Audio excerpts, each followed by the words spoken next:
Good evening, everybody, and welcome to Oceanside Library's Poetry Near and Afar. Tonight we have three wonderful poets who have joined us from afar, close afar, and near.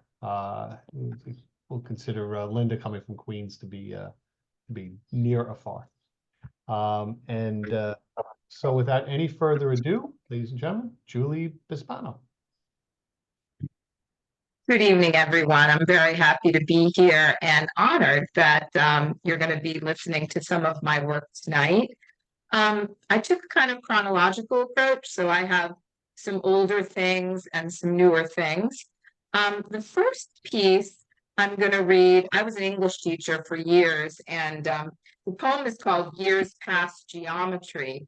And the thing is, I was terrible at many math, but I really loved geometry. And so I was trying to figure out a boy that I liked and how he was reacting to things. And I kind of compare it to that. And my friend Sasha, who's an artist from Ukraine, did this picture about the poem. So can you see that okay? I guess you can. Let me go up. Oh, there it is. Okay, there you go. Okay, so this is it. You are this geometric theorem I left unmemorized because I didn't think I would need it again. I need it now to figure out the aloof, passive patterns of your behavior, sketched within thin black lines on white paper. It smells of skunk, acrid, but my nose strains for it. I don't want this chasing. More dreams of gardens, building trellises or complex stone paths, more futures sprayed out in sour perfume by black and white lines, by timidity, by reticence, by my lack of computation, by a theorem I can't remember, so tired of proving myself.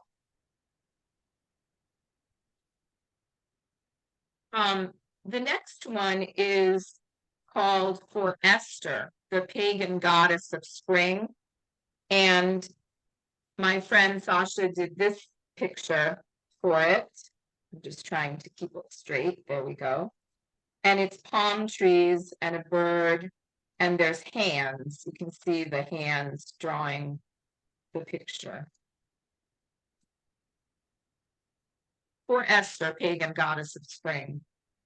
In the palm are life's fibers, chopped to make paper or woven for vessels, even heavy, with water or wood.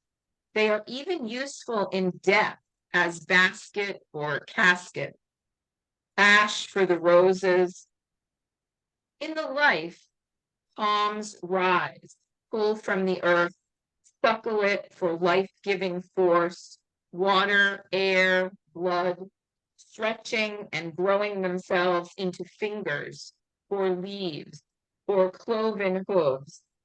All are grasping, futile, and reaching for the light of memory, reaching for the harmony to turn the image, the sound, to alter it in spectaculars, or merely wind in another leave's fibers, and being careful not to overshadow it, share the sun.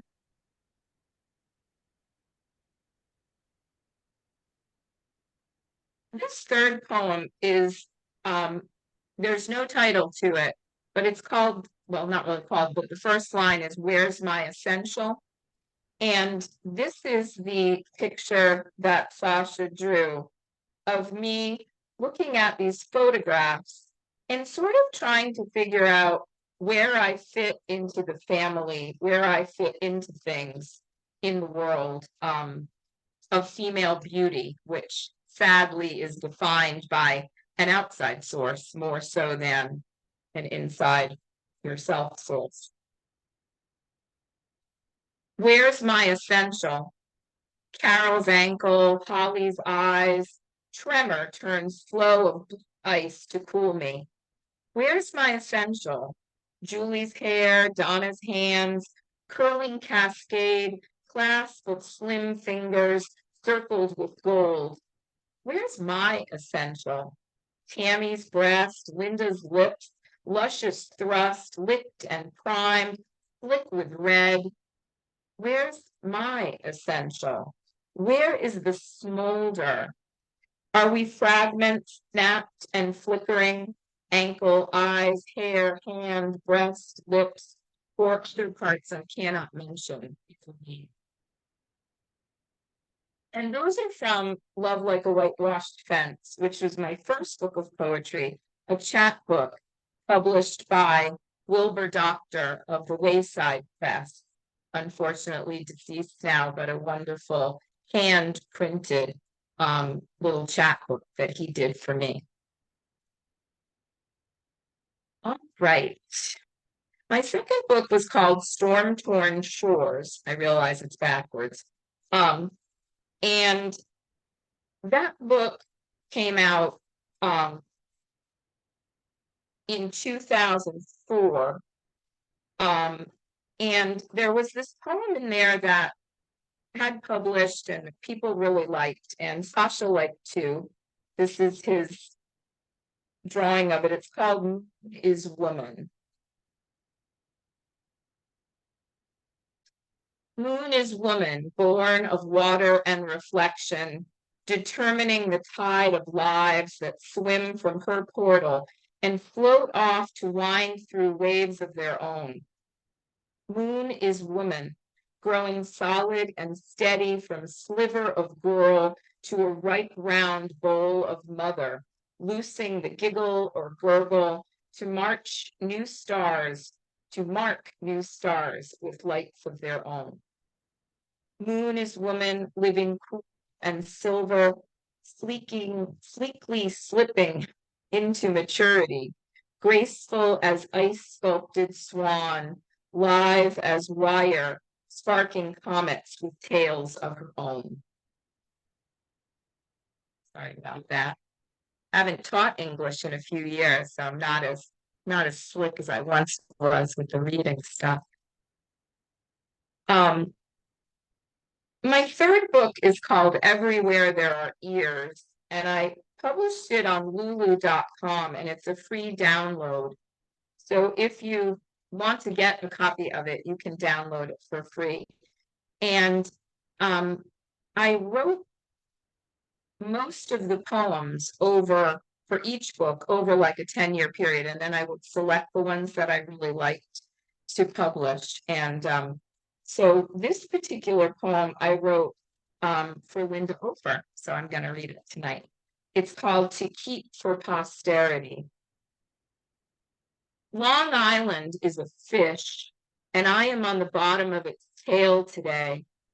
The black pines thrive, jut from the steep sandy cliffs. It is just the place to discuss a toolbox that she made from the best and heaviest wood to keep for posterity. And yet, when filled with tools, no one, especially she, can lift. Or the sieve, made for sifting rock from loam or clay on some New England island, that her father made from pressure-treated scrap to use for generations, and yet, when filled with dirt, no one, except that father, could lift. Long Island is just the place to put those boxes, sieves, tools, and dirt down and let them rest on the endless miles of round white stone found on the edge of the sound, where they can tinker with the rush of the surf and sink back, sink in. Thank you, Julie. That was My dad was a captain in the Navy. And so he was a very strong person, very physical, a boxer, a football player, so big guy. And so even he couldn't sometimes lift some of the tools and things he made, as with Linda's as well. This is a sonnet about aging. And of course, I would always encourage my students to try form poems, right? I'd be like, try a sonnet, try a sestina, this, that. And so then I would have to do it too to prove that it could be done. And this one is called Gravity's Pull. And this is the last drawing from Sasha that I have for tonight. And this is the one that he did for Gravity's Pull. And it's about me looking in the mirror and discovering that I am in fact turning into my mom. Gravity's Pull. Grave subject as I age to tell you, as what seems set and solid and always fast, parts of the unchanging edifice, true and reflected back in quicksilver glass, eyes clear and almond-shaped as open boats, will gaze on cheeks as smooth as peaches, and curling locks as deep as panther's coat, drifting down a pin-straight spine in far reaches. That will not be the way it happens, though. The eyes will grow heavy-lidded with folds. The cheeks will crease like linen sheets post-sleep. The raven feather hair will gray and flee. Even the heart will descend further down as the once stunning youth turns wrinkled brown.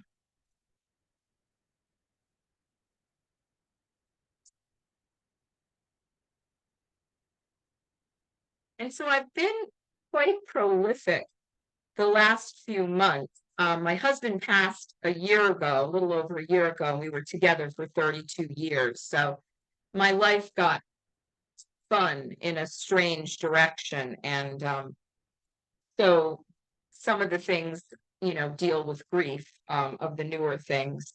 This particular poem deals with grief of losing my cousins to a fire in 2021. And it's called Lost to Me. I don't need these for this. Lost to me. Why don't we go to the moon anymore? Why is there no colony there for us to decorate and spend our leisure time in? Where are those jetpacks, flying cars, atomic ovens promised by sci-fi? Was it wolves running up a steep stairway? The puzzle that you loved, remember? I brought it to you to hang. Did it curl in the flame, in haze, to make our eyes water for more than 100 days? It was all toxic by then. Fires from the west that blew to you, blow here and irritate all my membranes. Foolish empath that I am, I burned some of myself away. I got you. I got your mom. You are both so missed. The ocean is rough, sand blowing up from distant hurricanes, tossed to my itchy eyes by a shaken spread. I am still chilled, yet chilled, faith in the knowledge of nothing. There is no way anyone can tell me that this world is what we mean to build.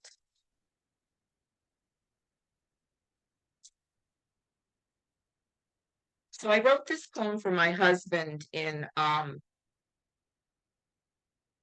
December of 23. He passed in April of 23, and it's called All Is Half. I look at my empty hand, so often topped by yours, these 31 and a half years together, 12 and a half married. I have half of my heart. I take up half of our bed. I speak half of the conversation, now a monologue of missers and sad salt tears. Simple phrases and private jokes lost to ash. There is half a couch, half a dinner table, half an audience in the den, half a laugh at a silly dance formed alone. One toothbrush, one plate, half a load of laundry, spinning half as much. I did a project in January which broke me through the grief and took me from a place of sad for my loss, and it shifted me to grateful for what I had had. And so I made pillows woven from his neckties. And this is called Cutting Ties. what once encircled the jugular and draped over your beating heart the everydays of reporting, the special dinners, occasions, commemorations, and added the splash of color to reflect or contrast those perfect cornflower blue eyes I never could turn from. Now are woven lattice, high top style pillows for me to bury my face in, catching a faint vapor of your scent.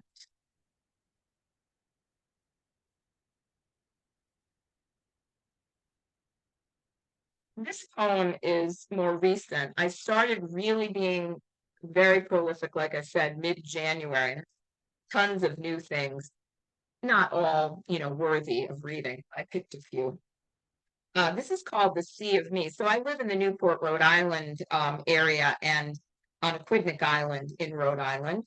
Lots of islands there. And it's extremely windy and very obviously salt breeze from the ocean, and also, surrounded by water.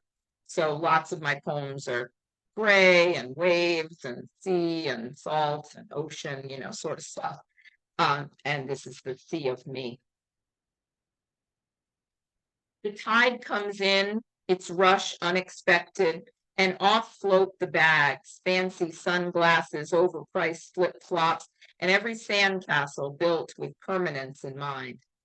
Phones wet, sound distant, bouncing signals turn static and delivering lava lamp slow globs of garbles. Let the tide take it all and throw more out. Stand bare on the shore, let the world see your pale and lovely skin, pink with the spank of the whipping wind. Taste the salt on your fingers as your arms raise, praising that roiling tide for leaving you without possessions you once found necessary, leaving you with only the sea of me. My therapist had a vision of me as a mosaic bowl that had broken and was now re-glued together, like the Japanese art of putting pieces together with gold to show that the broken is not really broken, but in fact still whole, but retaining the cracks. So this is mosaic bowl. I am a tall white vase that blows open, shatters to recreate a mosaic bowl, white, gold, teal, and hints of other colors coming into focus, fading to the background. This bowl of me, not completely static, holds myself in an embrace. Water inside is moving, undulating, shimmering.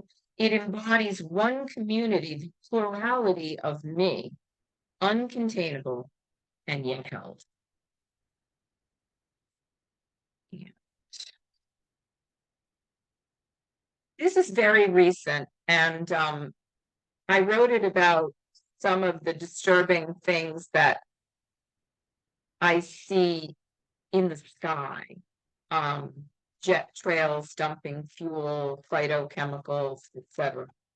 It's called In the Air.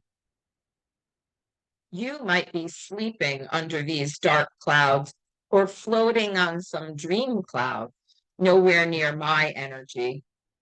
What could we know about this brand new world filled with phytochemicals rained on us by our own? This world of fear instilled by the toxic feed they seem to want us to eat. Choose the hunt, the dart and the chase that keeps you young, keeps you sparking, filled with joy, the only enemy of fear. And the last one is about realizing that my heart is completely limitless, that I can hold all the love, all the people, everything beautiful all at once. And it's called Limitless Hearts.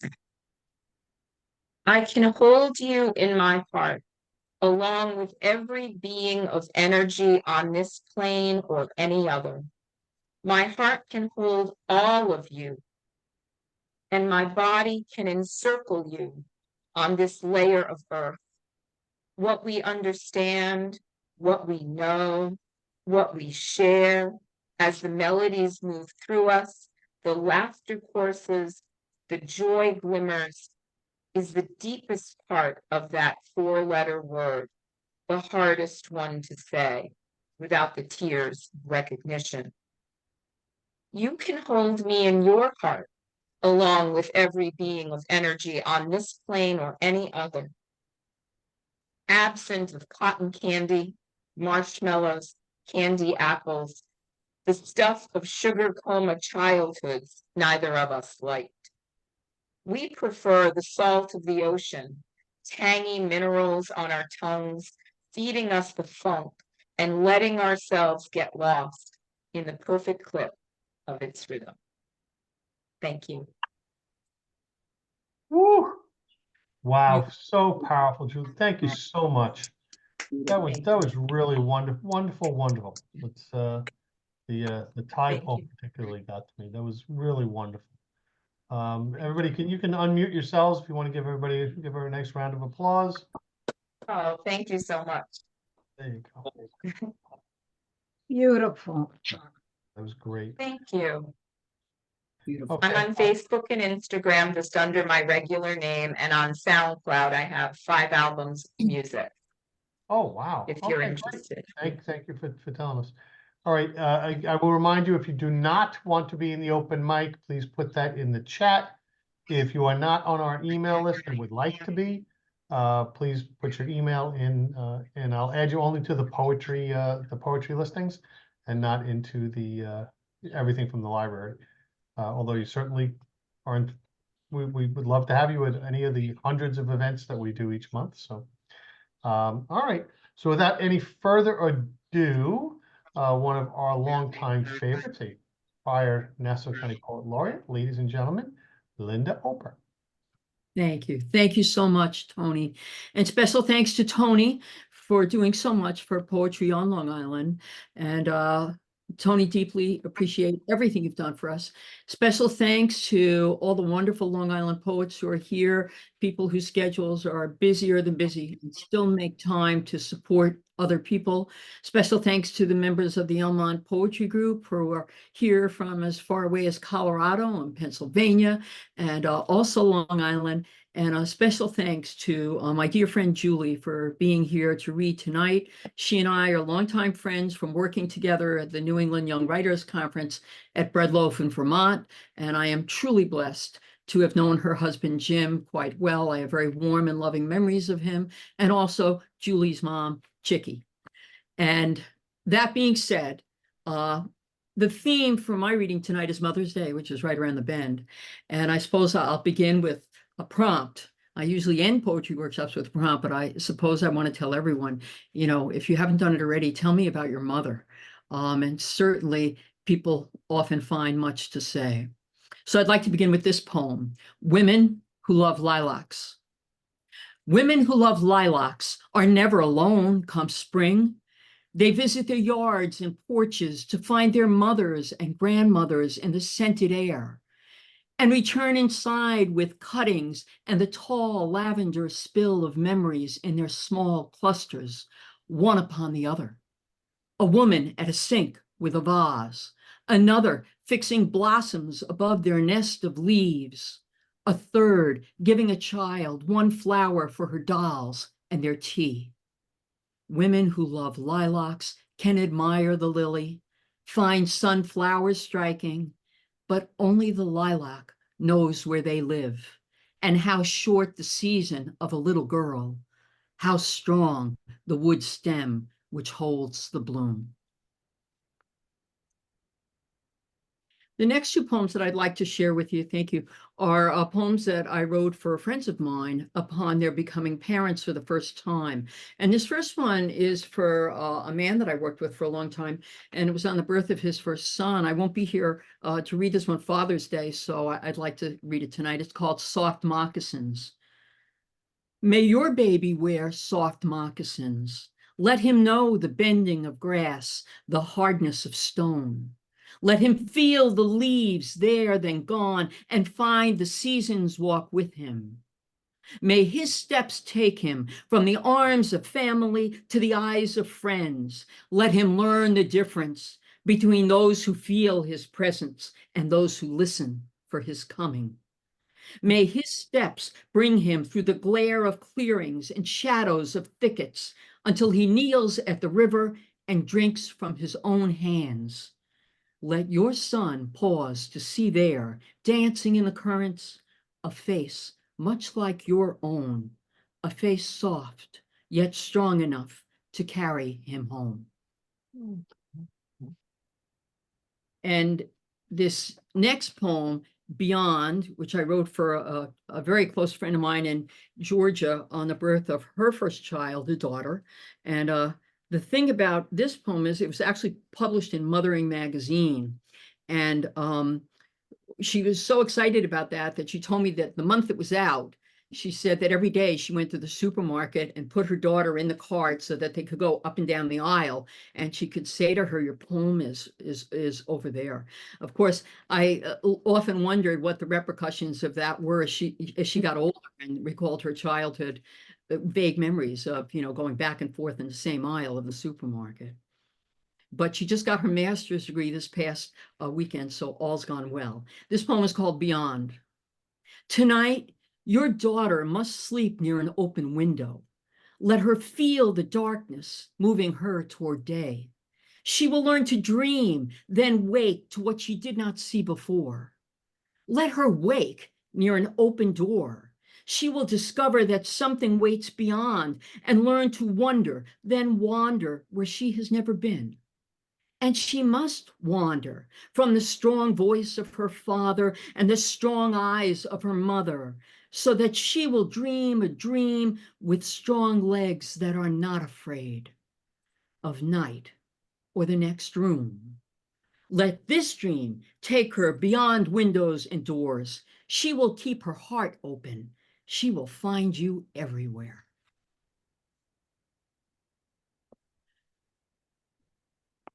And one last poem for a child being born. This is called On the Night Kate Was Born, the first child of a dear friend of mine, Jackie. On the night Kate was born, I stepped out into the roundness of moon and blooming of lilac on soft wind, new leaves cradled on each tender branch. In my heart, I held you, Kate.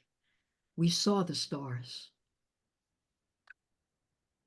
This next poem is a narrative poem that's a little bit more serious in nature. And I know as I begin reading this poem, Julie will recognize this story. But it's a poem which tells the story that I was given by a friend. It's called Losing Babies. That afternoon, as we filled the Adirondack chairs just beyond the wraparound porch, you spoke of your daughter. At 16, she had just started playing a loud stereo behind a closed door and discovered that feigning sleep was enough to keep her from your questions. She even weighed wanting to drive against lessons with you inside locked doors and fastened belts. Beneath the new leaves and spring sun, you observed that your daughter, after 16 years, now had nothing left to say to you. But you had more to say to me, and revealed that, after all, your daughter didn't have it easy. She had spent years viewing photographs of you at the same high school, looking popular, smart, glad to be you. And now, each morning, she left you in the kitchen only to see you in action soon after at the same school where you now taught, directed plays, counseled her friends. No matter what you said or did, her eyes spoke of how she could never measure up to the girl in the photographs, the woman in the halls she walked. In fact, you confessed, she had started failing classes, stopped going to school, knowing you'd find out, knowing you were there. You closed your eyes and sipped your coffee and then opened them again, explaining that each afternoon you returned home to a daughter who had slipped wordlessly away. Truth was, you confided, things hadn't been that easy for you. You sat forward in your chair, leaned into the past, and talked of your own mother, the 5 children she miscarried. How in the mantra of memory, she told you again and again that each took a piece of her, her lips closing tightly on their truth. You whispered as you told me that while growing up, you would return from school to find your mother sewing infant shrouds for the local hospital until she too died. Losing babies, you said, nothing worse than that, absolutely nothing. I saw you there, cradled in the big wooden arms of your chair, held between your mother and your daughter, your fierce blue eyes that had seen their share of white cotton cut, stitched, delivered, of daughters come and gone. I wanted more than anything to tell you that young girls who sew themselves up in silence and closed doors will open and speak again. But the air was not yet warm, and you pulled your sweater closer, your voice hugging a story that was not yet finished. Oh my goodness. The next poem that I would like to read takes you into my own life, and this poem is called Keepsake. And poetry really saved my life after my own mom passed, and I found myself, prior to my mom's passing, I would write a poem and I would edit it for the rest of the year before I sent it out. And I had good fortune with publications, but I was very slow. But after my mom passed, there was this rush of poetry finding me. Much as Julie said in regard to after her husband's passing, she found herself this January suddenly with this rush of poems. So here are a few of mine. Keepsake. Underneath your slips and long-legged girdles, you kept a box from your nylons. Uncovered, it revealed a sheet of wax paper halved to hold the honey braid of my baby hair.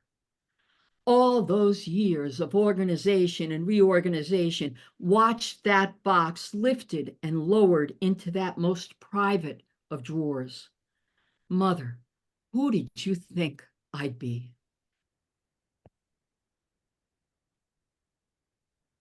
And this, a narrative poem to take you back in time to my life. This one is called Blood Sisters. Don't touch, she'd call from the edge of the bed where she sat, putting on the stocking she had rolled into her hands or letting the straps of a slip fall to her shoulders. I won't, I'd answer. I'm just looking.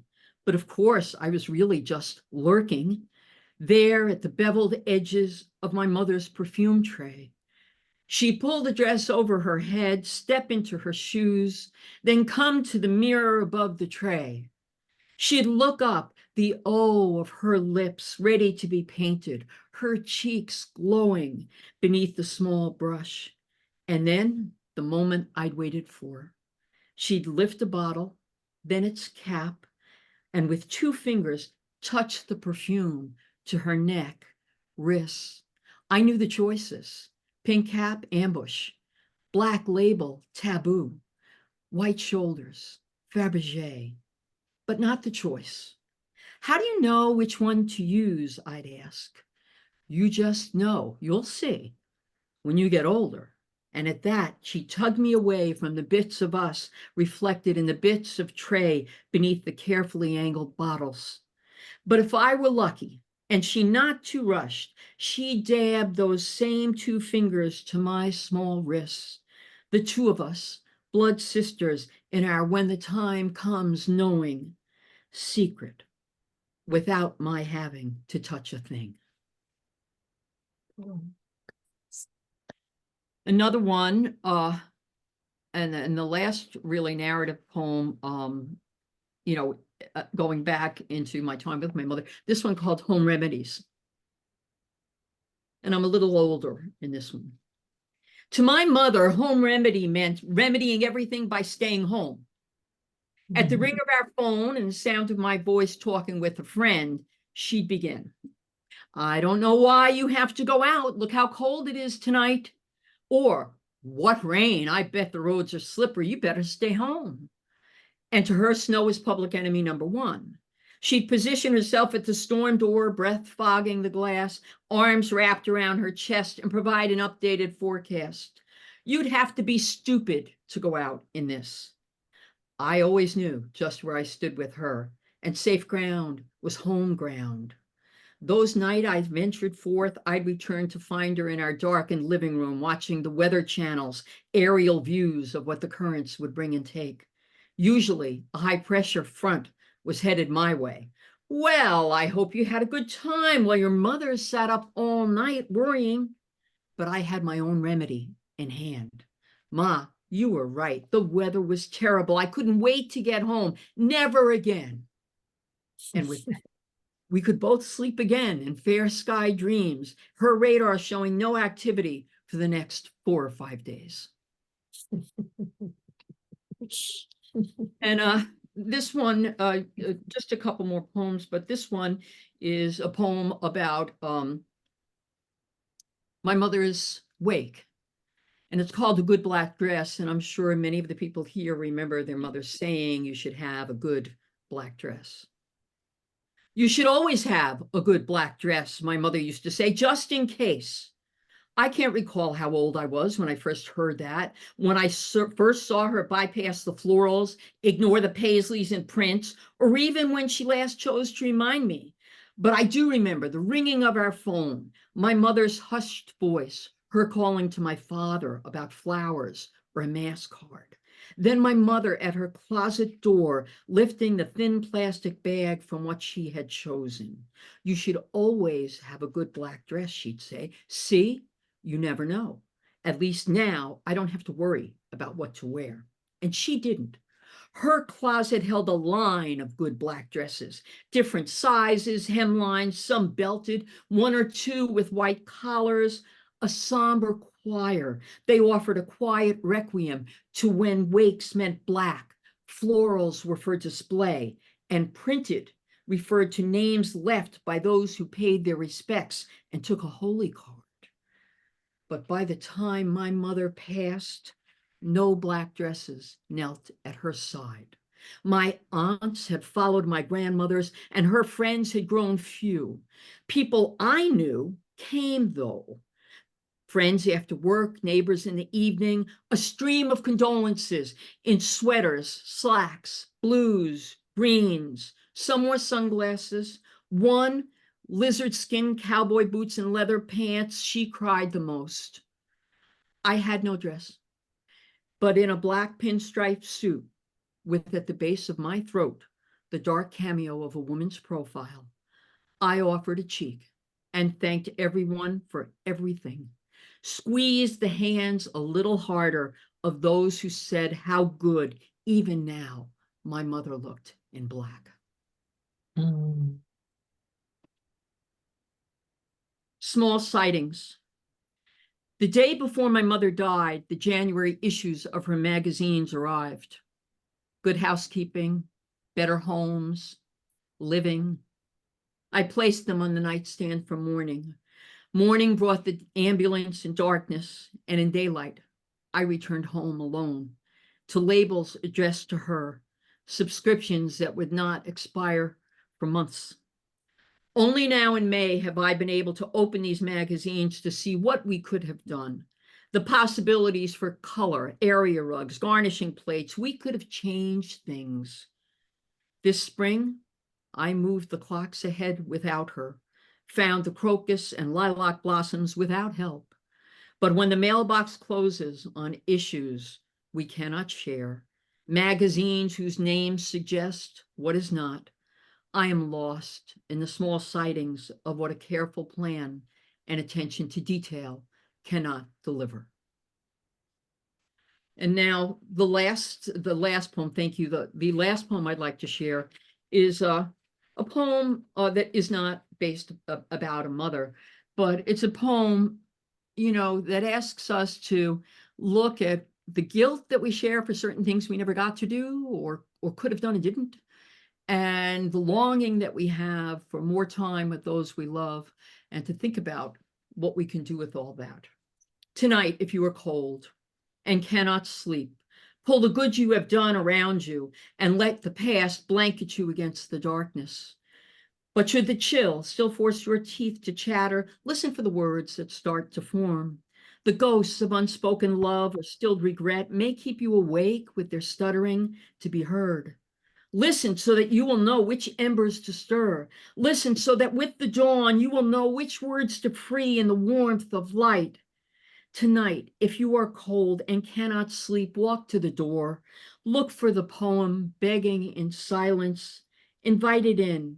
And remember the disguises that angels take in the cracks of light spilled from open doors, in the gusts of wind spilled from cold hearts.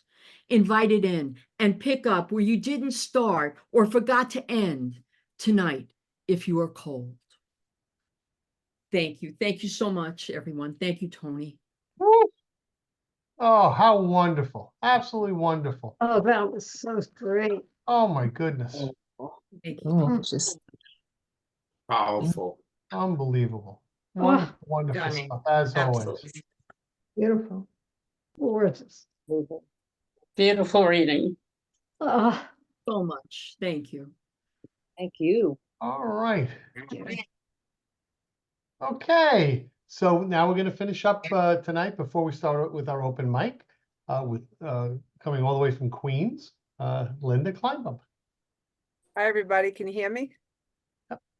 Yes. Yes, great. I'm going to start reading from my book Cover Charge that came out in 2022. This book has 12 years of poetry in it, and I'm going to end my reading with poems from a new book of poetry that's coming out in this summer. The book of poetry is called Opyr to Dance, and that's a book of pandemic poetry.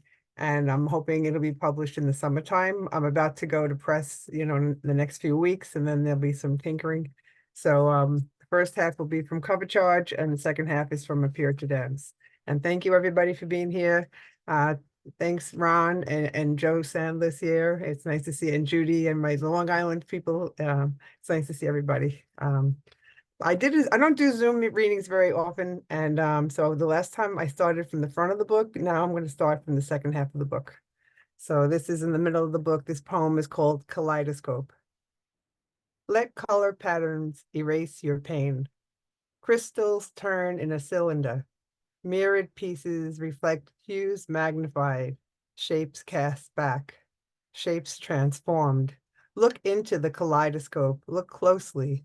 Beyond changing color patterns, beyond shifting shapes, beyond tricks of mirrors, look deep. You're changing, colliding into yourself, crashing, trying to burn your dreams.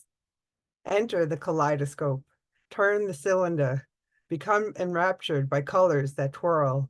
Do you remember colors? Colors that move before your eyes, colors that you have the power to control. Can you control this kaleidoscope? Look up. You hold moonbeams in your fingertips. You control the constellations. Can you know that? Sleep in solace this night. Let color patterns erase your pain. The next poem is called Greenwich Village, and it's after a poem by Louise Glick. Greenwich Village. Autumn leaves blow gold, rust, and crimson as a jazz trio plays Mercy, Mercy, Mercy. I left my love under the Brooklyn Bridge, or was it the Arch in Washington Square Park? Did I imagine him? Did he touch my hair? I dealt with the nuns who live in convents. I seen the children who jump double dutch. He squeezed my hand. Did I imagine this? I drown in my swim. Is he the reason? I met my love under the Brooklyn Bridge. Who is my love? Disappearing, ice melting, eclipsed. Then the subway returned me to my home I had forgotten. The next poem is called Pull Me Up, and it's for Ellen Mandel and Michael Lydon. We'll never be them. musicians romancing an audience in Cornelius Street Cafe. We'll never be that romantic couple singing in harmony. You don't play guitar, hardly sing. I never learned to play piano, only sang in church choir. All the relationships we ever had could never live up to the handsomest man in the world and his wife, a man who whistles and plays guitar while she entices the keyboard smiling. They share a magic that we'll never know, a magic I doubt we've ever felt from any love we ever knew. Missed our ship, neither lucky enough to be where we should be. Back on our little piece of dirt after a night of heartbreak, I reach my hand to you. Will you pull me out of my forsaken garden? Pull me back to that universe, to that cloud we survive on? Pull me up. I long to see the sun. Pull me up. The next poem came out of a class I took with Dorian Locks, and the challenge was that a good poem could be read forward and backwards. So this poem, I'm going to read it forward and backwards. It's called Flying to Lexington, reading Nick Flynn. I can't stop it. Skin will sag, no matter how many squats, all the crunches I do. I float above clouds. Next to me, a chubby woman sits in your seat. Not everyone gets a second chance. I'll check into the hotel alone. I'll search slumber in the vastness of a king-size bed for one. I know it is time for me to travel. You could only carry me so far. So far, you could only carry me. I know it is time for me to travel. In the vastness of a king-size bed for one, I'll search slumber. I'll check into the hotel alone. Not everyone gets a second chance. In your seat next to me, a chubby woman sits. I float above clouds. All the crunches I do, no matter how many squats, skin will sag. I can't stop it. Thank you. This is a little tiny poem and it only has 4 lines. It's called Colors. You're blue. I'll pretend I'm yellow. Together we'll grow like green after rain. This is called Carnage. They sit catty corner in the back of the bar, full of poetry and alcohol. Romantics left empty share stories, heartache and anguish. Raw and honest, hearts exposed, they take turns, slice slivers of heart and place them on the bar. Tales of a slow death lasting too long. Memoir of a marriage held together with strings. Mourning a companion lost in a bottle. They reminisce all night, slice slivers of heart until the bar is red, covered with blood. Carnage of lonely souls. She looks into his blue eyes, revealing behind sorrow, passion. Words evaporate. Leaning in, she whispers, "Kiss me." Lost in each other, for a moment, they are healed.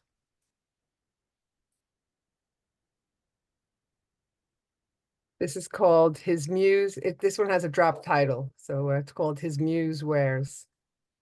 His muse wears black fringe and sequins, a cabaret can-can girl. His eyes penetrate her. He feels her power, her touch, electric power. He longs to get inside her, to breathe her in, to feel the heat of the summer sun. He wants to get quiet with her, to listen to her stories, to understand her sighs. His muse is his drug, his hope, his love, his sex, his hug, his touch, his scent. He wants to score more muse. This poem is called School of Obedience. She'll never be man's best friend. Forever she'll remain Pavlov's dog in training. He wants it to perform, good dog. He wants to keep her down, bad dog. He says, "You're so beautiful," as he strokes her into submission. He knows how to stimulate her, so she does tricks to please him. Still, he rings bells to remind her of her shortcomings. He tells her, "I love you," as he hangs wind chimes over her head. Bells ring random in the wind. He says, "I'm addicted to you," but she's back in her kennel when he's through. Sometimes he runs his fingers through the wind chime to remind her of her crimes. She knows he is counting her sins. He needs to keep her in her place, keep her down. Sometimes she retreats, sometimes she hides. She will remain astray. Still, she scratches at his door, looking for one last bone.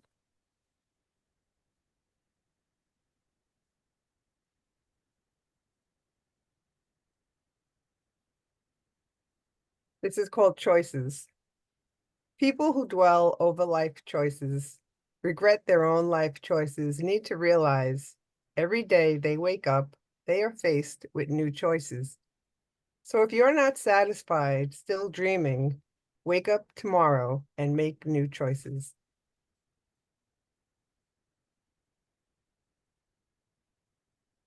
This is called Sunken Ship. Fog made of salt, tears of mermaids, voices rising from deepest sorrow, carry me towards daylight. Fuse myself whole again, wipe my tears with beach fire coals, lose me on the shoreline, let me become food for seagulls.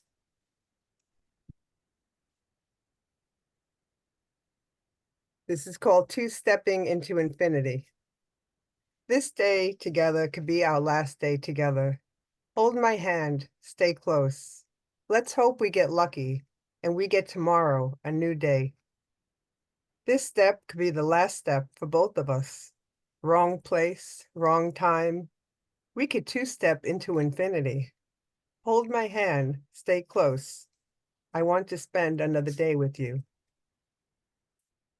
The next poem is Acento. It's called Beginnings, Acento. Unseen by each other, we have been transformed, and the contradictions that emerge that hold the world in place abstracts you in some way from nature. You stand in this morning shadows more common than the wind. It is time to be thankful for the breath we feel somehow between us. Now is the morning of that day. We will live in the light like the genius of flowers, known only to few in certain high mountains. And this is be the last from Comfort Charge. This is the last poem of the book. It's called Suitcase. And then I'm going to read a few from the new book. Suitcase. In the quiet time of evening, when the katydid song ends, the moon still shines above. She's packing her suitcase. What will she carry home? Under the silent stars, investments made in time multiply, or they could disintegrate by astronomical charts sent via email. Everyone knows you need to look up to see the galaxy. All right, so these next, my next book of poetry is a pandemic book of poetry. So they were all written during the pandemic, just to give you a little bit of where these poems are coming from. The first poem is called Pandemic Abecedarian, and it's an abecedarian. A virus attacks the lungs. Breath of life is stolen. Congestion, pneumonia, in 2 weeks, death. Everyone could be a carrier. Follow the rules. Guidelines for survival, hand washing often. Isolate, just stay home. Keep a positive attitude. Loneliness can be painful. Make use of your telephone. No one is immune. Our cooperation is needed. Pray. Quit procrastinating. Get a job done. Remember, spring is a new beginning. Tulips push through dirt, unearthing chlorophyll. Value the gifts of water and earth. Examine the entire picture. Yellow sun will rise tomorrow. Zebras are still black and white. The next poem is called The Fifth. I find solace next to a radio playing a song I know by heart. My horoscope predicts fear in an unknown future, loss of home, humanity. Radio song, sing me my troubles, caress me with melody. It's cold and raining. It's the 5th week on Zoom. The businessman announces, let's incorporate a virtual happy hour. Join in with the drink of your choice. This is called The World is on Lockdown. The world is on lockdown. We are sheltering in place. Grandma Bridie is now 90. She lives alone, baking Irish soda bread and chocolate chip cookies. Before the virus, we shopped in supermarkets. We gathered together without fear. Now we are told to stay home. But when you live alone, especially in your senior years, isolation becomes an ugly monster. Without technology, no Facebook, no Instagram, no TikTok to view, no Zoom conferencing to connect you, the isolation monster feeds on loneliness. Crawling out from the TV at night, he begins to gnaw on Grandma. The family that comforts her is told to avoid her. She finds it hard to understand why. A frightened child calls out in the night, I'm out in the rain. Where are you? The next series of poems are they're senrus for which is like a haiku, but they're written about people.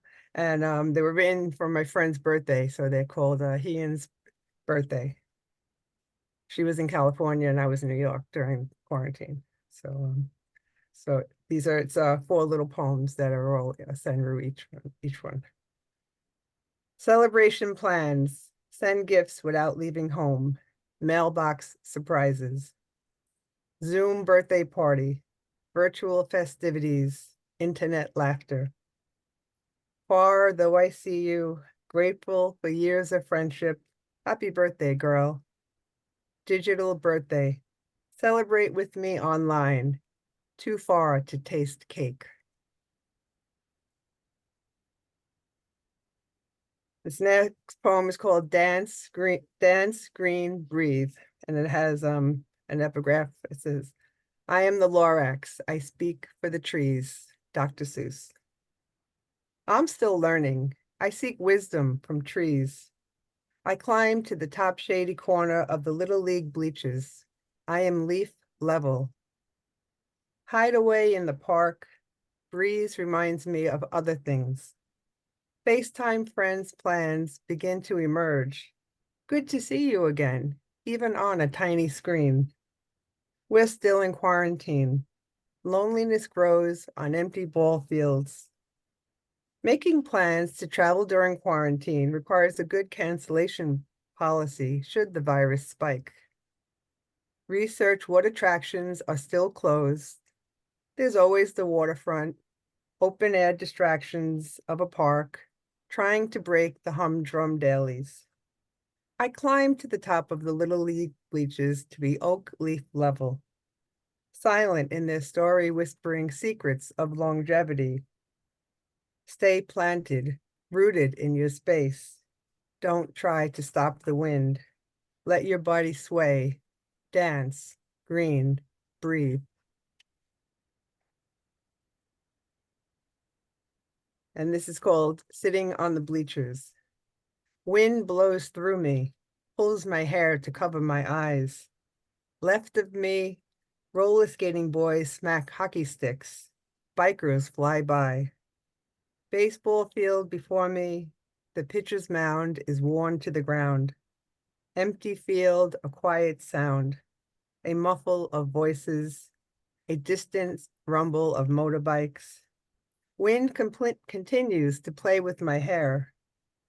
Overhead, the peach leaves shush with the wind. Who's wiser? Peach tree next to me will probably live longer, knows how to survive, relaxes deep into its roots, holds firmly to the earth, allows itself to be fed by the grace of rain. Peach tree, teach me how to live.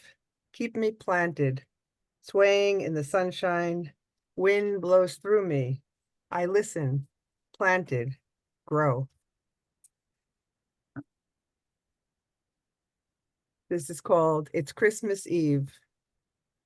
It's been a challenging year. Tension was brewing on the kitchen counter. After another debacle, I lost it. I screamed and stomped my feet. Behavior of yesterday's days. Darkest time on earth. It's Christmas time and the wall between us has grown. Neil Young's Harvest Moon reminds me, I'm still in love with you. I want to see you dance again. And these are the last two poems in the book, and they're both acrostic poems, which means they spell a word. So the first one spells the word sleep, and the last one spells COVID virus. So this is sleep.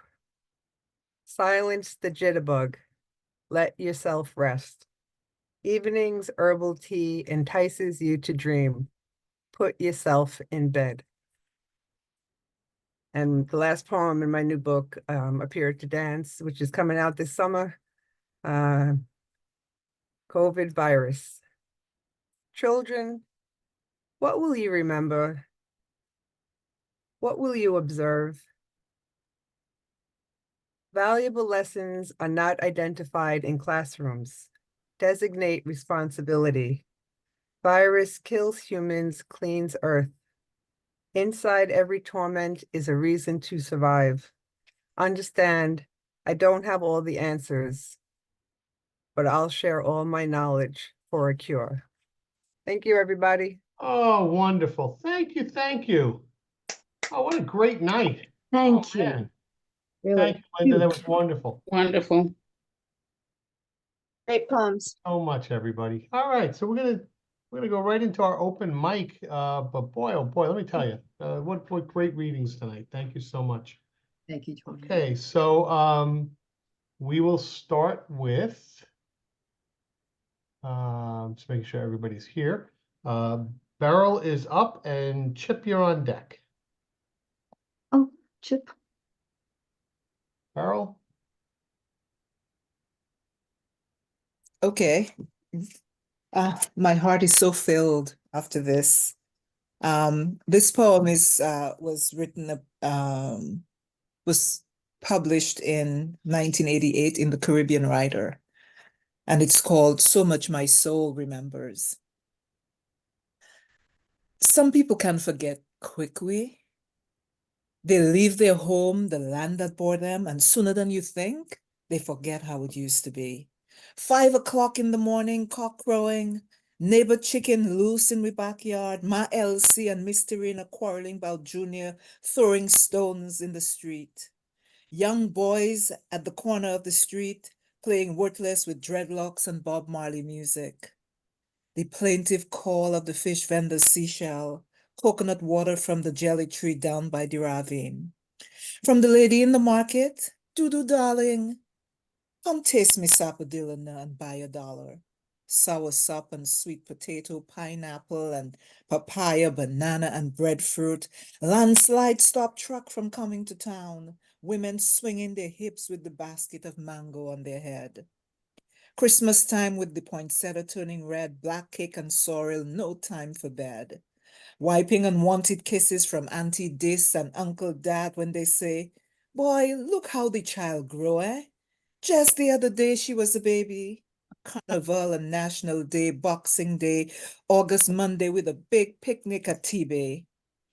On warm summer nights, a silver ball of delight glimmering over the shimmering waters, while children in the backyard in a ring singing, oh, Bessie down for the sake of the pumpkin, Bessie down, while Mad Joe telling stories about Cope Lape and Cope Tig, and how it used to be in those good old days.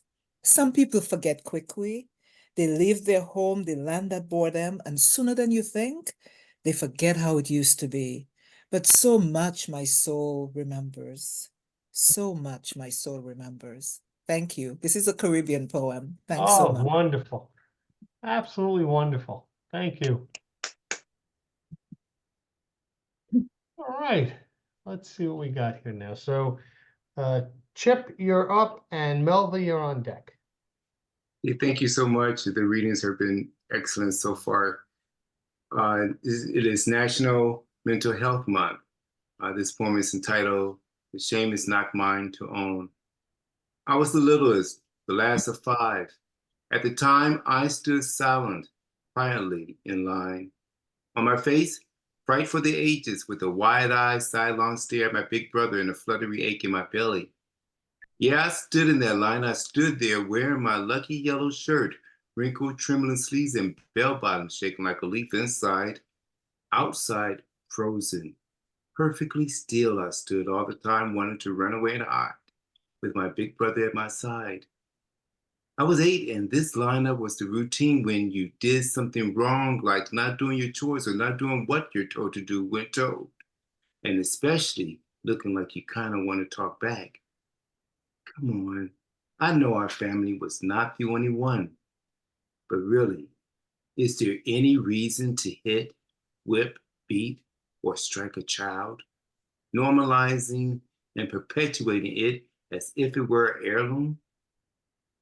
8 years old I was, lined up from the eldest to the youngest, me. After the speech, delivered almost as long as Sunday's sermon, came the beckoning of the hand, pointing out exactly where to stand. First, my eldest brother stood in the designated spot, stoic and still like an ironing board. Dreadfully, I watched in endless ache as he, like a hungry crocodile, clenched his teeth as though his very pride was at stake, relentlessly holding on for way too long, thinking so wrong, twist to take, aggravate, instigate, sure to make more blows flow harder and harder. Yes, the tears did choke behind the levee until he broke. His head did fall with nothing at all to say. Feeling hurt, shame, and defeated, he walked away. Sparing not, within finger's reach, I watched each of my siblings slowly walk from the line to the spot. A docile stare, her hand outstretched, without a sound, a single tear raced down. Taking my hand, firmly held, jerking which in every way. What? Nothing could we say. Okay? Belt, extension cord, leather strap, diverse switches braided with care, struck my sister who didn't break her docile stare. One by one, I saw them walk off, sniffling in gloom, alone to our shared double bunk bed single room. I was 8. Now, holding my behind, it'd been my turn anticipating the burn. Alone, I walked from the line to the spot I was told to stand. Like dark seas, I disappeared in memories, sank into sand, and just like the rest of my siblings, I too slowly extended my hand. Now, regardless of what I've been shown, today I know that shame is not mine to own. Thank you. Thank you very much. Very moving. Thank you. Welcome. All right. Melva, you're up, and Dee Dee, you're on deck. Okay, wasn't planning to read, but thank you. The older I get, the younger my older friends get. When a good friend tells me, you know who died last week? How old was he? I asked. 82? No way, he was so young. 93? Wow, but he still had many good years left. I remember how at 11, I couldn't attend the quinceañera. My girl cousins, 3 years older, were allowed to dance and party with cute, handsome 15, 16-year-old boys. Me, I had to stay home, play parchesi with the cute, but also only 11 next door boy. At 13 and a half, carnival time found me still confined. In the heat of August, scantily clad women jiggling, wiggling, and wiggling on floats, maraca shaking men rumbeando, dance and sway all night long. In the quiet of my neighborhood, breezes broadcast the wails of corneta china and pounding conga drums. My body felt and heard the cheering, vibrations from the frenetic throbbing drum thumping, pulsating from blocks away. All I could do was dance in place with my still too young amigo next door, till his grandma's train-like whistle beckoned, blaring for him to return home. The older I get, the younger my older friends get. Now they beckon far yonder, while I still mark time and place with my heartthrob right here at home. Thank you. Oh, wonderful. Wonderful. Thank you so much. Thank you, thank you. All right, Dee Dee, you're up, and Wendy, you're on deck. Thank you, Tony. I'm going to sit here, but you're getting a standing ovation, Julie, Linda, and Linda. What a night. Thank you. Remember when heartbreak was about love? Read the news. No love there. And yet hearts break. Pieces hard-edged. No confetti this. No celebration. Dark. Probably hopeless. I secrete glimmers of light, then cannot find their hiding place. Giving up, like letting yourself drown. No time to make decisions. Just hang on to whatever makes sense. What if nothing does? Almost nothing does. The sun refuses to quit. Read the news by the light of the sun. Thanks. Beautiful. Thank Beautiful. you. Thank you, as always. Home run after home run. All right, Wendy, you're up, and Emily Sue, you're on deck. Well, such wonderful poets. I'm honored to even read amongst you tonight. Since the trees are in bloom, I'm going to read one of my tree poems. It's called Old Friend. She was probably full grown when I moved in. How exciting. Could eat apples off my own tree. Didn't need the devil to tempt me. Grabbed the first ripe apple, took a bite. Yuck. It tasted like a raw potato, skin still on. Turned out my apples needed to be cooked. Neither a cooker nor a baker be I. Who could I give this apple to? My next door neighbor wanted them. Every year she would cook and can them. At Christmas, she would gift us the canned apples. One winter, my neighbor passed away. Summer came, no one wanted the apples. Squirrels and ants feasted on them. As the tree grew older, apples would drop before ripening. Picked up apples by the pound. This went on for years. My gardener told me, cut the tree down, it's a nuisance. 3 generations of my family have sat in its shade. The tree asks nothing of me. The rain waters it, the sun nurtures it. It keeps growing into the sky. This year, no apples grew. Part of the tree has died. That part offers shelter to squirrels. The thickest vine I have ever seen grows up it. Had it pruned, hoping for new growth. Apple trees can live 100 years. My house is 100 years old. Tree and house could be the same. Sitting in its shade, see a new shoot growing out of the trunk. There might be some life left in this old friend. Thank you. Thank you. Thank you very much, Wendy. Appreciate it. All right, Emily Sue, you're up, and Edna, you're on deck. Okay, thank you, Tony. Thank you, all 3 feature readers. It's been marvelous.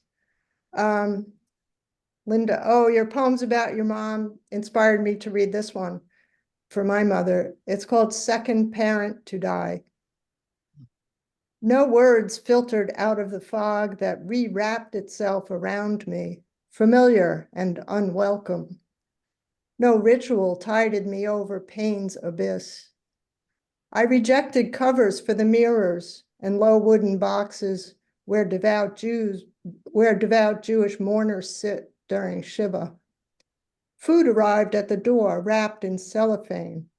The baskets slowly covered every inch of the elegant dining table while I searched for your favorite embroidered tablecloth in the overstuffed Korean wedding chest that opened with a special brass key.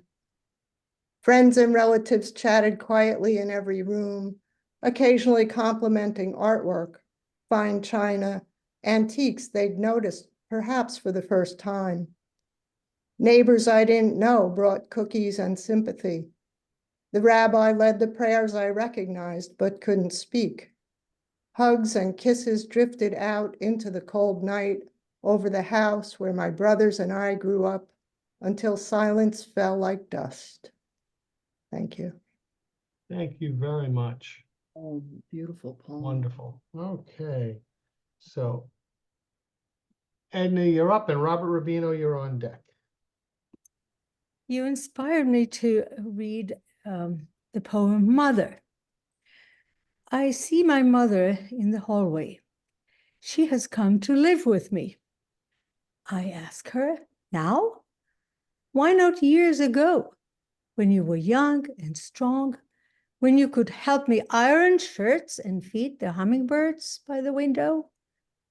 Why did you wait until you were tired and would rather stay home than go out to watch the shorebirds by the bay or a late night picture show? My mother doesn't answer. She cannot say a word. She just keeps looking at me as I watch her small gray-haired reflection in my hallway mirror. Thank Wow. you. Wonderful poem. Thank you very much. Beautiful, beautiful, beautiful stuff tonight, everybody. Okay. Robert, you're up, and Margaret, you're on deck. Thank you, Tony, and thanks to all the poets this evening. Bone marrow biopsy reverberations. The oncologist says it'll feel like a bee sting as he plunges a middle finger length needle into the base of your spine. And you remember 60 summers ago when you and both younger brothers were stung by bees right between the eyes. Was that the summer you failed to protect one of them from bullies? Or was it the summer you misread the other's raised arm alarm for a vigorous swimming hole hello? You're told you're a good patient with a high pain tolerance, and you flash back to 12 years of Catholic schools, and you think, no, obedient and stoic with a high tolerance for authority figures. You're told you'll get the bone marrow biopsy results soon, and you realize you've heard the words bone marrow more times this month than in all your 70 plus years. And you remember your mother telling you when you were a child, eat your baked beans, they'll put marrow in your bones. And you had no idea if that were true or even what it meant. Thanks for listening. Well, Robert, thank you very much. Thank you very, very much. All right. Margaret, you're up, and Sherry, you're on deck. Thank you, Tony, and thank you to our three features. My poem is titled Blackjack for Scotty K. You hit big in Atlantic City, then head off to LA. Winnings helped you gain your dreams to be an actor. Drives you take to Vegas from LA, filled with excitement. Luck lingering in the folds and flip-overs of cards. This trip, you brought your dad along, sitting at the blackjack table. What you never foresaw, it would be the last time you'd sit together. He'd die right in front of you. New Year's Eve, just before Y2K. Everyone scared the world was ending. Yours did, a role you weren't prepared for. You described drives back to LA, hard and long when you lose in Vegas. This trip, you lost everything. 24 years later, on a visit to a casino, seeing a boy band in their concert arena, I passed by blackjack tables, looking down. not at the backs of gamblers. With chips and dreamy eyes on big wins, I remember you're hurting. I'm not in Atlantic City or Vegas. I don't have to be. Empathetic sorrow follows me, knowing for you, blackjack is never the same. Thank you, Margaret. Thank you very much. Okay, Sherry, you're up, and Ron, you're on deck.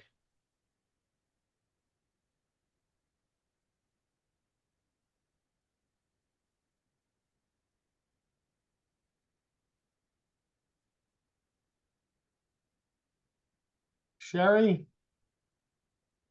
She said she's not reading tonight. Oh, you're not reading that? Okay, I'm sorry. I must have missed that. Sorry about that. Okay. So Ron, you're up, and Ro, you're on deck.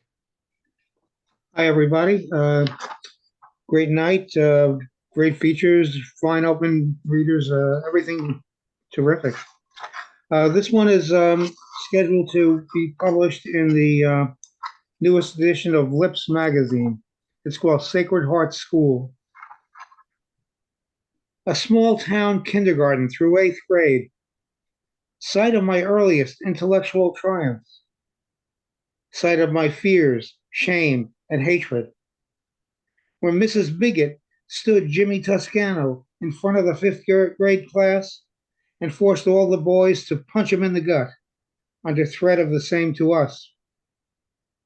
Where Sister Kevin smashed a metal lunchbox into my skull for laughing hysterically at spilt milk after we just learned there's no use crying over spilt milk.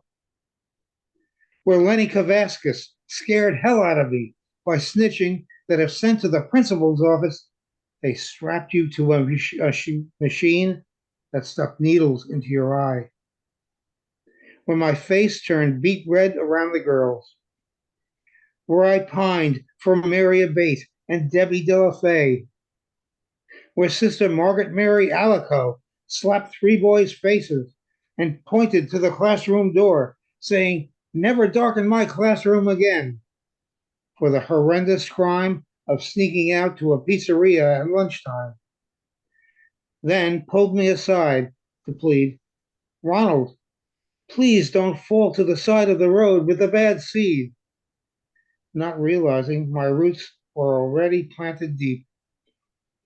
Where the youngest and prettiest nun heard a report of me telling a dirty joke and terrified me by warning, "Bremner, your day will come." Where the nicest old nun always called me Robert, not Ronald, my real name. Where the Italian majority of students who have become parents and grandparents now, with children schooling elsewhere, in 40 years has turned Korean and Turkish, providing the money for SHS to prosper. Where the nuns' convent, which terrified us kiddies with myths of horrible tortures, now has turned into offices with no nuns. All nuns gone away, no vocations, all lay staff. Now the entrance steps I spit on in my last year and the reunion that I'd rather choke than attend are just memories. But still I wonder if that hell still eats its young. Thank you and have a pleasant day. Thank you, sir. Appreciate it. Okay, so Ro, you're up, and Sharon, you're on deck. Thank you, Tony, and thank you, everyone. Loving every minute of it, like I do every time I'm here. Okay. Mine is not too long and not too short. It's called Two Gutsy Birds on a Gusty Day. I wrote it on April 18th. They are determined. They are brave. The wind owns the evening, as well as the rose-colored, flower-laden tree branches. It is no match for the two determined and brave birds on them. For at least 40 years, along with the flowers, red bead-like fruit been visible on this grand old mighty tree in my backyard. A friend had even enjoyed tasting them. Now the feathered, no nonsense acrobats. Now the feathered, no nonsense acrobats hopping from the wildly swaying branch to another mean limb, pecking at them, even as the branches convulsed as if to shake the birds off them. The beaked flyers, determined and brave. Let the wind blow, let the branches shake, no matter. The two determined and brave air maneuverists are not giving up on those possibly cherries meant for them. Thank you. Thank you very much. Okay, Sharon, you're up, and Marvin, you're on deck. Hi, everyone. All the poems were very lovely. Thank you. My theme is mother, and it's dedicated to my mother and mothers in general. And it's called Mother, Mother. Mother, mother, mother. If wishes come true, what a gift it would be to have one more day with you. What a glorious moment it would be for me to stand side by side with you and feel whole. All those things you taught me, how to hold a pen and write, I love you and thank you, please. Mother, mother, I remember how you loved me. I realize now you loved me more than I could see. You were always there for me when I needed you to be. Mother, mother, I close my eyes and I feel your hands I used to hold. Hands that held me close when my tears would fall. Hands that were gentle and soft, quick to show me that you could take care of it all. Mother, mother, I wish you were still here. Oh, it's wonderful. Thank you so much. That was such a sweet poem. Thank you very much. All right. Marvin, you're up, and Joe Sandler, you're on deck. The title of the poem is Help Me. In this poem, I try to get into the emotional bloodstream of a disturbed high school student. Deep within my closet darkness, a voice lives. Under my bed, another voice, or the same breeze between the sneaker and the crushed cardboard baseball game, sliding surely through balls of dust and the shirts I cannot wear because they are wrong. The colors don't go with my body, which doesn't go with my head, doesn't go with my hair, doesn't go with my life. Ha ha, life, ha. The monster waits at my door, closed but not tight enough. Particles of monster filter through wood, invade the space. My room's too small, life's too narrow. Only my bed is large enough to mistress me, to hold me in its white arms, to hide me in its white lips, to suck me into its white breast, to blanket me in its loving arms. Bed, you only are love because you mummy me. Get away from my enemy, my monster, the voice, under the bed, in the closet, in the air, at the door, behind the window, grinning, leering, waiting, approaching, reaching. Bed, Mother God, help me. Thank you, Marvin. Wow. Thank you, thank you. Boy, everybody's bringing their A game tonight. Okay, Joe Sandler up, and then I have somebody here who's on an iPhone 8. Let me know, unmute yourself right now if you can, and just let me know if you're reading or not. If you can't or don't, I'm going to assume that you don't want to read. iPhone going once, iPhone going twice. Hello? Hello? Okay, so yeah, so Joe Sandler, you're up, and Larry McCoy, you're on deck. Can you hear me? We sure can. Okay. This is for anyone who loves to bust a move, cut a rug, trip the light fantastic, or shake your groove thing, yeah, yeah. Yeah. Anyone who loves to dance. Most people have one passion, one thing that really turns them on. My life is no exception. I can't wait till my work day is done. Hurrying home, I take a shower, put on cologne, and then get dressed. All of this takes about an hour. I'm ready now to do what I love best. Love dancing, all dancing, music plays, and I feel that beat. Slow dancing, fast dancing, I just got to move on my feet. Bebopping, hip hopping, my friends call me Twinkle Toes. Rock, rolling, strolling, I can't stop till the rooster crows. Tonight, I'm going to party around. I'm going to be hitting every nightclub in town. I'm gonna show 'em how to really get down. Country two-step Macarena, Gangnam style and Harlem shake. Yeah, hot, hustle, soft, shuffle, bend your body to and fro. Cool cha-cha, smooth samba, boogaloos and do-si-do. Hips gyrate, head rotate, swing and swirl and shimmy shake. Legs flying, arms spying. I hope I don't cause an earthquake tonight. I'm going to Lindy and twist that crazy rhythm I can't resist. Experience a feeling of bliss. Bodies moving, toes are tapping, people grooving, hands are clapping. Love dancing, all dancing music plays, and I feel that beat. Slow dancing, fast dancing, I just got to move on my feet.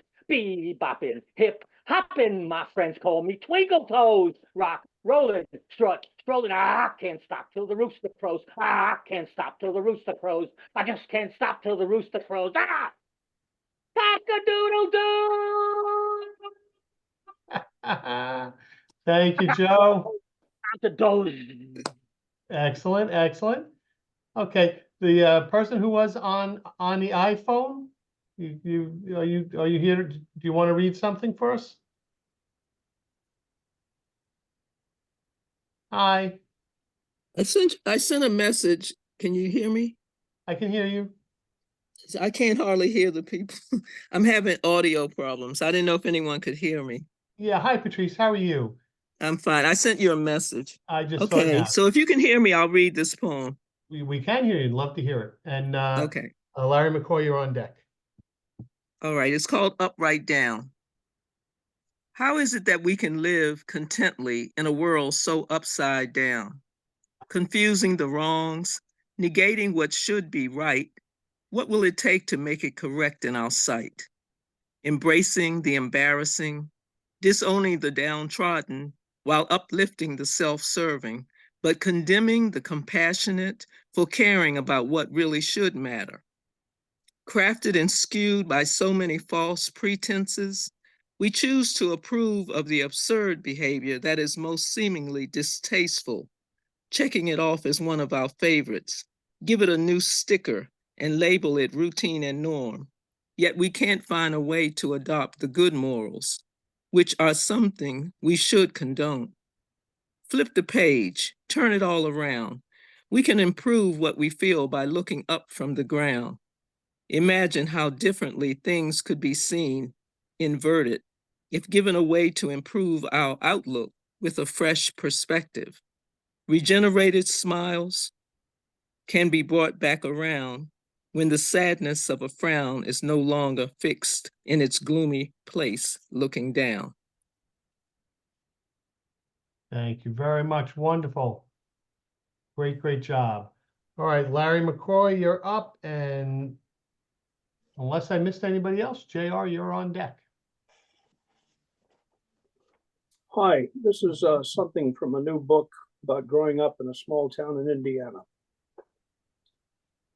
On our first Thanksgiving as college students, a bunch of fellows from the class of 55 returned to Frankfurt and got drunk and sick. A young man who later became the president of the University of Nebraska, Denny Smith to us, L. Dennis Smith to the university, borrowed his parents' station wagon, and several of us went out drinking. I bought a bottle of sloe gin at a liquor store. I had just turned 18 and looked it, certainly not the drinking age of 21.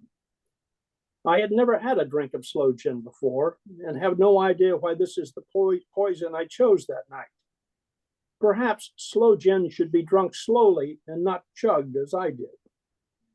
We had a real good time, the boys and I.